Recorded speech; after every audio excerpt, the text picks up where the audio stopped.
Do your actions have meaning?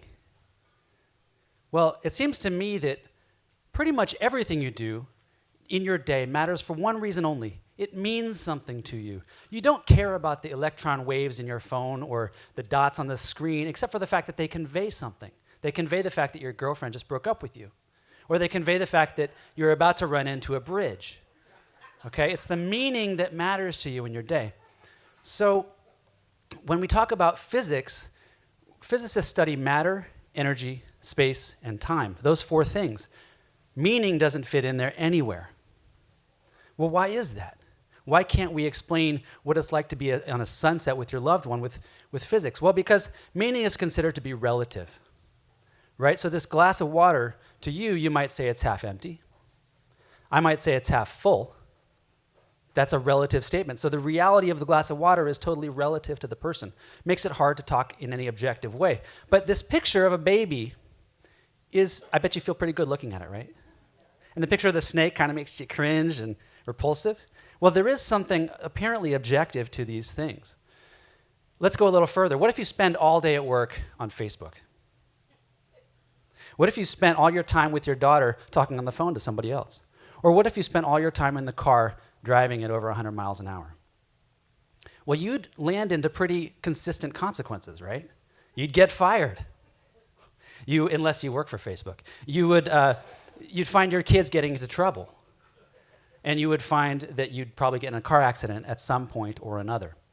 So there does seem to be something consistent here. But meaning to me is not about good or bad, right? Because I could get in a car accident, that would be bad. But what if I got rear-ended by Marilyn Monroe or George Clooney? That could be good. Maybe they feel really bad and they take me out to dinner.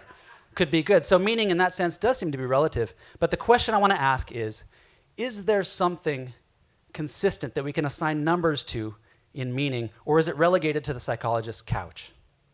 Well, here's my approach. Meaning is consequences.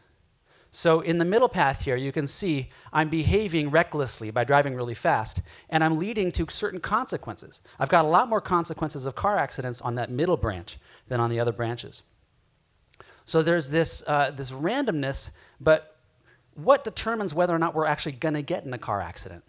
Well, let's say I'm driving along, and a cat jumps in front of my car. Well, I could be driving along and find that the cat jumps out in front of my car 2 seconds later, and he's not actually in front of my car, he's behind my car. So then I don't get in an accident. What is it that determines whether the cat jumps in front of my car or behind my car? It's almost the same situation from a physics point of view, but it's very different meaningfully. So what I suggest is that we're not predicting an actual future of an actual cat. What we're saying is a certain type of experience is bound to happen. Some cat somewhere is bound to jump in front of my car if I drive quickly and recklessly enough. And so I'm correlating myself to a future in which it's more likely that I'm going to get in some car accident, one of these 5 possible car accidents, but not any specific one. I'm not destined to do that, except that it just becomes more and more likely over time. Now, types of experiences can be thought of like colors on the rainbow. So if you imagine all the possible experiences you could have as white light, and the rainbow, the prism is breaking up that white light into groups of experiences, and all the car accidents in your possible future get grouped into one color of the rainbow, the green in this case. And so all these green consequences, the car accidents, are more likely to happen if you take a green action. You end up on that path and are more likely to end up in that future.